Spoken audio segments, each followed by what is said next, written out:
ಮಾಡಲೇಬೇಕು. ಸೇವೆಯನ್ನ ಮನಸ್ಸು ಮಾಡುವವರೆಗೂ ಬಿಡುವುದಿಲ್ಲ.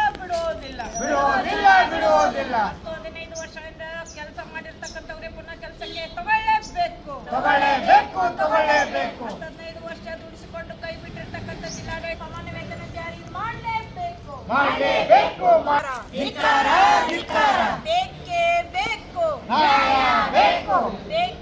ಬೇಕು. ಕಲಬುರಗಿ ನಗರದಲ್ಲಿ ಹಿಂದುಳಿದ ವರ್ಗಗಳ ಕಲ್ಯಾಣ ಇಲಾಖೆ ಬಾಲಕರ ಮೆಡಿಕಲ್ ಇಂಜಿನಿಯರ್ ವಸತಿ ನಿಲಯ ಡಿಸೆಂಬರ್ ತಿಂಗಳಲ್ಲಿ ಹೊಸದಾಗಿ ಪ್ರಾರಂಭ ಆಗಿದೆ. ಅಲ್ಲಿ ವಿದ್ಯಾರ್ಥಿಗಳೇ ಇಲ್ಲ. ಅಲ್ಲಿ ಒಬ್ಬ ವಾರ್ಡನ್ ಮೈಮೂನ್ ನದಾಫ್ ಅಂತ ಹೇಳಿ ಅವ ಕ್ರಿಮಿನಲ್ PSI ಹಗರಣದಲ್ಲಿ ಜೈಲಿಗೆ ಹೋಗಿ ಬಂದವ.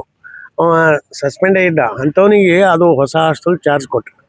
ಹೀಗಾಗಿ ಅವ ಚಾರ್ಜ್ ತೊಗೋಬೇಕಾದ್ರೆ 4 ಮಂದಿ ಸಿಬ್ಬಂದಿ ಈ ಕಡೆ ಇಲ್ಲಿ ಜಿಲ್ಲಾಧಿಕಾರಿ ತಾಲೂಕಾ ಆಫೀಸರ್ ಯಾರಿಗೆ ಕೇಳಲ್ದೇ ಡೈರೆಕ್ಟ್ ತಾನೇ 1 ಲಕ್ಷ ರೂಪಾಯಿ ಅವ್ರ ಬಳಿ ಲಂಚ ತಿಂದು ಡೈರೆಕ್ಟ್ ತೊಗೊಂಡ್ಬಿಟ್ಟಾನೆ. ಅದ್ರ ಬಗ್ಗೆ ನಮಗೆ ಗೊತ್ತಾಯ್ತು. ಅದು ಇನ್ನೂ ಹಾಸ್ಟೆಲೇ ಚಾಲೂ ಆಗಿಲ್ಲ ಅಂತ ಸುಮ್ಮನೆ ನಾನು ಹೇಳಿದೆವು. ಅದು ಹಾಸ್ಟೆಲ್ ಏನೋ ಚಾಲೂ ಆಗಿಲ್ಲ, ಹಂಗೆ ನೀವು ಇದು ಮಾಡ್ತೀರಿ ಅಂದಾಗ ಅವ್ರಂದರು ಇಲ್ಲ, ನಾವು ನಿಮ್ಮ ಹಳೆ ಸಿಬ್ಬಂದಿನೇ ತೊಗೋತೀವಿ. ನಮ್ಮಲ್ಲಿ ಇನ್ನೂ ಭಾಳಷ್ಟು ಮಂದಿ ನೇರ ನೇಮಕಾತಿಯಿಂದ ಕೆಲಸಕ್ಕೆ ಕಳ್ಕೊಂಡವ್ರು ಭಾಳಷ್ಟು ಜನ ಹೊರಗಿದ್ದಾರೆ. ಅವ್ರಿಗೆ ತೋರಿ ಅಂದ್ರೆ ತೊಗೋತೀವಿ ಅಂತ ಹೇಳಿದ್ರು. ಯಾವಾಗ ಹೇಳಿದ್ರು ಅವರು? ಜನವರಿದಾಗ ಹೇಳಿದ್ರು. ಜನವರಿಲಿಂದ ಹಾಸ್ಟೆಲೇ ಚಾಲೂ ಇಲ್ಲ, ಮಕ್ಕಳೇ ಇಲ್ಲ. ಆದ್ರೆ 4 ಮಂದಿ ಸಿಬ್ಬಂದಿಗಳದ್ದು ಅಟೆಂಡೆನ್ಸೇ ಕೊಟ್ಟವ 2 ತಿಂಗಳದು ಎಲ್ಲ ಅಡುಗೆ ಮಾಡ್ಯಾರ ಅಂಥೇಳಿ. ಅದಕ್ಕೆ ನಾವು ವಿರೋಧ ಮಾಡಿದೆವು. ಅಲ್ಲಿ ಕೆಲಸನೇ ಮಾಡಿಲ್ಲ, ಮಕ್ಕಳೇ ವಿದ್ಯಾರ್ಥಿಗಳೇ ಇಲ್ಲ ಅಂತ. ಅವಾಗ ಅವ್ರು ಇಲ್ಲ, ಅದು ಮಾಡೋಂಗಿಲ್ಲ, ನಿಮ್ಮವರಿಗೆ ತೋತೀವಿ ಅಂತ ಇಲ್ತಾನೆ ಈಗ ಮಾರ್ಚ್ 2 ತಿಂಗಳು ಹಿಡಿದು ಸುಳ್ಳು ಹೇಳ್ಯಾರ. ನಮ್ಮವ್ರಿಗೇನು ಅಲ್ಲಿ ಹೋಗಿ ನೀವು ಕೆಲಸ ಮಾಡಿರಿ ಅಂತೇಳಿ ಜಿಲ್ಲಾಧಿಕಾರಿ BCM ಜಿಲ್ಲಾಧಿಕಾರಿ ಮತ್ತು ತಾಲೂಕು ಆಫೀಸರ್ ಏನು ಹೇಳ್ಯಾರ. ಇವರು ಕಳೆದ 40 ದಿನ ಹಿಡಿದು ಹಾಸ್ಟೆಲ್ ಮುಂದೆ ಧರಣ ಕುಂತಾರೆ. ದಿನ ಮುಂಜಾನೆ ಹೋಗ್ಬೇಕು, ಸಾಯಂಕಾಲ ತನಕ ಕೂಡಬೇಕು, ವಾಪಸ್ ಬರಬೇಕು. ನಿಮ್ಗೆ ಇನ್ನೂ ತೊಗೊಂಡಿಲ್ಲ, ನಾನು ಇಲ್ಲಿ ಬಂದೆ ಆದ್ರೆ ಇನ್ನೂ ತೊಗೊಂಡೇ ಇಲ್ಲ ಅಂತ ಇವ್ರಿಗೆ ಕೇಳೋರು ಇವರು. ಹೀಗಾಗಿ 40 ದಿನ ಕುಂತ್ರೂ ಕೂಡ ಸಮಸ್ಯೆ ಬಗೆಹರಿದಿಲ್ಲ. ಮತ್ತು ಜಿಲ್ಲಾ ಪಂಚಾಯತ್ CO ಅವ್ರಿಗೂ ಕೂಡ ನಾವು 2-3 ಸಲ ಲೆಟ್ರ್ ಕೊಟ್ಟಿವಿ. ಈ ರೀತಿ ನಡೆದ ಇದು ಅವ ಸರಿ ಇಲ್ಲ ಮನುಷ್ಯ, ಅವ್ನಿಗೆ ಚೇಂಜ್ ಮಾಡಿರಿ ಅಂತ. ಇವ್ರನ್ನೂ ಕ್ರಮ ಜರುಗಿಸ್ರಿ ಅಂತ ಬರೆದ್ರು. ಅವ್ರು ಜಿಲ್ಲಾಧಿಕಾರಿ ಏನು ಮಾಡ್ಯಾರ ಈಗಂದ್ರೆ ಅವನಿಗೆ ಬಿಟ್ಟು ಮತ್ತೊಬ್ರಿಗೆ ಚಾರ್ಜ್ ಕೊಟ್ರ. ಆ ಚಾರ್ಜ್ ಮತ್ತೊಬ್ಬ ವಾರ್ಡನ್ ಏನು ತೊಗೊಂಡ ನಾವು ವಿನೋದ್ ಅಂತ, ಅವ್ನಿಗೆ ಚಾರ್ಜೇ ಕೊಡ್ಲಾಕ್ ತಯಾರಿಲ್ಲ, ಕೀಲಿನೇ ಕೊಡ್ಲಾಕ್ ತಯಾರಿಲ್ಲ. ಅಂದ್ರೆ ಅಂಥ ನೀಚ ಒಬ್ಬ ಅಧಿಕಾರಿಗಳ ಆದೇಶನೂ ಪಾಲನೆ ಮಾಡಲಾರ್ದಂಥವ ಇವತ್ತಿಗೆ ಚಾರ್ಜ್ ಕೊಟ್ಟಿಲ್ಲ. ಇವ್ರ ಅಧಿಕಾರಿಗಳು ಇವತ್ತ ನಾಳೆಗೆ ಅಂಥೇಳಿ 3 ತಿಂಗಳು ತಂದಾರೆ. ಅದಕ್ಕೆ ನಾವು ಹೇಳ್ತೇವೆ, ಈಗ ಅವನಿಗೆ ಕೂಡಲೇ ಸೇವೆಯಿಂದ ಅಮಾನತ್ ಮಾಡಬೇಕು ಮಾಡಿ ನಮ್ಮವ್ರ ಹಳೆ ಸಿಬ್ಬಂದಿ ಏನದ ಅವ್ರಿಗೆ ಕೆಲ್ಸಕ್ಕೆ ತೊಗೋಬೇಕು 4 ಜನ ಅಂತೇಳಿ ಹೇಳ್ತಾ ಇದ್ದೇವೆ. ಅಲ್ಲದೆ ಇಲ್ಲಿ ಮ್ಯಾನ್ ಪವರ್ ಏಜೆನ್ಸಿ ಈಗ ಹೋದ ತಿಂಗಳು ಚೇಂಜ್ ಆಗ್ಯದ. ಅವ ಚೇಂಜ್ ಆಗಿ ಹೊಸ ಬಂದಾನೆ.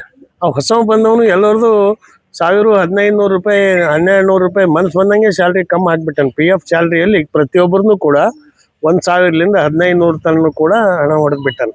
ಅಂದ್ರೆ ಟೋಟಲ್ ನಮ್ಮ BCM ಇಲಾಖೆಯಲ್ಲಿ 400 ಜನ ಸಿಬ್ಬಂದಿ ಇದ್ದಾರೆ, ಅಡುಗೆ ಸಿಬ್ಬಂದಿ. ಎಲ್ಲರದು ವೇತನ ಒಬ್ಬರದು 1000 ರೂಪಾಯಿ ಕಡಿಮೆ ಹಾಕಿದ್ರೆ ಎಷ್ಟಾಯ್ತು ಅಷ್ಟೆಲ್ಲ ದುಡ್ಡು ಹೊಡೆದ್ಬಿಟ್ಟವು. ಮೊನ್ನೆ ಬಂದ ನಿನ್ನ. ಆದ್ರೇನು ಇಂಥ ನೀಚರ ಕೈದಾಗ ಇದ್ದ ಸ್ಯಾಲ್ರಿನೂ ನಮಗೆ ಕೈಗೆ ಹತ್ತಲ್ಲ. ಒಂದು ಕಡೆ ಕೆಲಸ ಕಳ್ಕೊಂಡು ಪರೇಶಾನ್ ಆಗೋದು, ಕೇಳ್ತಾ ಇಲ್ಲ. ಅದಕ್ಕೆ ಜಿಲ್ಲಾಡಳಿತ ಪೂರಾ ಇವೇನು ಬಡವ್ರ ಸಮಸ್ಯೆ ಕೇಳೋದು ಪೂರಾ ವಿಫಲ ಆಗ್ಯದ. ಇವ್ರಿಗೆ ಎಷ್ಟು ಸಲ ಹೇಳಿದ್ರು ಕೂಡ ಕೇಳ್ತೀವಿ ಅಂತಾರೆ. ಅದಕ್ಕೆ ನಾವು ಇವತ್ತೊಂದು ಇತ್ಯರ್ಥ ಆಗೋವರೆಗೂ ಕೂಡ ಅವನಿಗೆ ಸಸ್ಪೆಂಡ್ ಮಾಡಿ ಅಲ್ಲಿ ಬೇರೆ ನಮ್ಮವ್ರಿಗೆ ಕೆಲಸಕ್ಕೆ ಕಳಿಸುತ್ತನ್ನೋ ಹೋರಾಟಕ್ಕೆ ಇಲ್ಲಿ ನಾವು ಕೂಡ್ಬೇಕಂತ ತೀರ್ಮಾನ ಮಾಡಿದೆವು. ಕೂಡ್ತೀವಿ ಅಲ್ಲಿವರೆಗೂ ಕೂಡ. ಅದಕ್ಕೆ ಕೂಡಲೇ ಜಿಲ್ಲಾಡಳಿತ ಎಚ್ಚೆತ್ತು ಈ ನಡೀತಕ್ಕಂಥ ಭ್ರಷ್ಟಾಚಾರ ಅವ್ಯವಹಾರ ಏನು ನಡೆದು ಅದಕ್ಕೆ ಸರಿಪಡಿಸ್ಬೇಕು, ನಮ್ಮವ್ರಿಗೆ ಪುನಃ ಕೆಲ್ಸಕ್ಕೆ ತಗೋಬೇಕಂತ ಈ ಒಂದು ಹೋರಾಟ ಮೂಲಕ ನಾವು ಸರ್ಕಾರಕ್ಕೆ ಒತ್ತಾಯ ಹೋಗ್ಬೇಕು ಅಷ್ಟೇ. ಯಾರು ಕೈಯಾಗ ತಗೋರಂತ ಪ್ರಶ್ನೆ ಬರ್ತದೆ. ಇಲ್ಲ, ಅವನೇ ಡೈರೆಕ್ಟ್ ಆಗಿ ಅವನೇ ನೇಮಕಾತಿ ಮಾಡ್ಕೊಳ್ಳಕ್ ಅಧಿಕಾರ ಇಲ್ಲ ಅವನಿಗೆ. ಅದು ಮ್ಯಾನ್ ಪವರ್ ಏಜೆನ್ಸಿ ಮೂಲಕ ತಗೋಬೇಕಲ್ಲ ಸಿಬ್ಬಂದಿ. ಅವನೇ ಡೈರೆಕ್ಟ್ ತೊಗೊಂಡ್ಬಿಟ್ಟಾನ. ಅಲ್ಲಿ ತಾಲೂಕು ಆಫೀಸರ್ ಗಮನಕ್ಕೂ ಇಲ್ಲ, ಜಿಲ್ಲಾಧಿಕಾರಿಗಳ ಗಮನಕ್ಕೂ ಇಲ್ಲ, ಡೈರೆಕ್ಟ್ ತೊಗೊಂಡ್ಬಿಟ್ಟಾನ. ತೊಗೊಂಡ್ಮ್ಯಾಕ ಅವ್ರಿಗೆ ಹೊರೆ ಹಾಕಂದ್ರೆ ಅವನಿಗೆ ಆಗ್ತಾ ಇಲ್ಲ. ಮತ್ತು ಅವ ಕ್ರಿಮಿನಲ್. ಇವತ್ತು ಅವನೇನೋ ಸಸ್ಪೆಂಡ್ ಆಗಿ ಜೈಲಿಗೆ ಹೋಗಿ ಬಂದವ. ಇನ್ನೂ ಅವನು ಕೋರ್ಟ್ನಾಗ ಕೇಸ್ ನಡೆದದ. ಅದು ಏನು ಇತ್ಯರ್ಥ ಆಗಲ್ದೇನೆ ಅವನಿಗೆ ಚಾರ್ಜ್ ಕೊಟ್ಟರೆ. ಮತ್ತು ಅವ್ನು ಮೊದಲೇ ಕ್ರಿಮಿನಲ್. ಅಫ್ಜಲ್ಪುರದಾಗ ಇಂಥವು ಎಷ್ಟೋ ಮಂದಿದೆಲ್ಲ ಅದೇನು ಹಗರಣ ನಡೀತು. ಅಂಥ ಹಗರಣದಾಗ ಇವನವನ ಸುಮಾರು 15-20 ವರ್ಷ ಹಿಡಿದು ಅದೇ ಕೆಲಸ ಮಾಡಿ ಬದುಕಿದವ ಬ್ರೋಕರ್. ಅಲ್ಲಿನ ನೌಕರಿ ಹಚ್ತೀನಿ, ಇಲ್ಲಿ ನೌಕರಿ ಹಚ್ತೀನಿ ಅಂತ ಸ್ವಲ್ಪ ದುಡ್ಡು ತೊಗೊಂಬರಲ್ಲ. ಏನು 10 ಲಕ್ಷ 20 ಲಕ್ಷ ತೊಗೊಂಡು ವ್ಯವಹಾರ ಮಾಡಿ ಕೋಟ್ಯಾಧಿಪತಿಗಳಾಗ್ಯಾರ. ಅವ್ರು ಏನು ಜೈಲಿಗೆ ಹೋಗಿ ಬಂದ್ರು ಅವ್ರಿಗೇನು ಕ್ರಮ ಏನಿಲ್ಲ. ಅವ್ನಿಗೆ ಅಷ್ಟೇ ಹಾಸ್ಟೆಲ್ ಬಿಡಿಸ್ತೀವಿ ಅಂತೇಳಿ ಅವ್ನಿಗೆ ಒಂದು ನೋಟಿಸ್ ಕೊಟ್ಟು ಬಿಡಿಸಿ ಮತ್ತೊಬ್ರಿಗೆ ಕೊಟ್ರೆ ಅವ ಅಲ್ಲಿ ಅವರಿಗೆ ಆ ಮತ್ತೊಬ್ಬ ವಾರ್ಡನಿಗೆ ಚಾರ್ಜೇ ಕೊಡ್ಲಾಗ್ತಾ ಇರಲಿಲ್ಲ. ಚಾರ್ಜ್ ತೋತೀವಲ್ಲಕ್ಕೆ ಇವ್ರಿಗೆ 1 ವಾರ ಹೋಯ್ತಿಗೆ. ಅಂದ್ರೇನು ಇವ್ರ ಬಲ್ಲಿ ದಮ್ ಇಲ್ಲ ಅಂತ ಅವ್ನ ಬಲ್ಲಿ ಚಾರ್ಜ್ ತೊಗೊಂಬೋದು. ಅವ್ನಿಗೆ ಹಿಡಿದು ತೊಗೊಂಬದು ತಾಕತ್ತಿಲ್ಲ. ಚಾರ್ಜ್ ಕೊಡಬೇಕು, ಕೊಟ್ಟು ನಮ್ಮ ಸಿಬ್ಬಂದಿಗೆ ತೊಗೋಬೇಕು. ಅಲ್ಲಿವರೆಗೆ ನಮ್ಮ ಹೋರಾಟ ನಾವು ಮುಂದುವರಿಸ್ತೀವಿ ಅಷ್ಟೇ.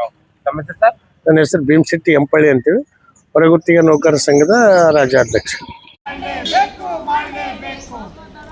ಸೇವೆಯನ್ನ ಮನಸ್ಸು ಮಾಡುವವರೆಗೂ ಬಿಡುವುದಿಲ್ಲ. 15 ವರ್ಷದಿಂದ ಕೆಲಸ ಮಾಡಿರ್ತಕ್ಕಂಥವ್ರೆ ಪುನಃ ಕೆಲಸಕ್ಕೆ ತಗೊಳ್ಳೇಬೇಕು.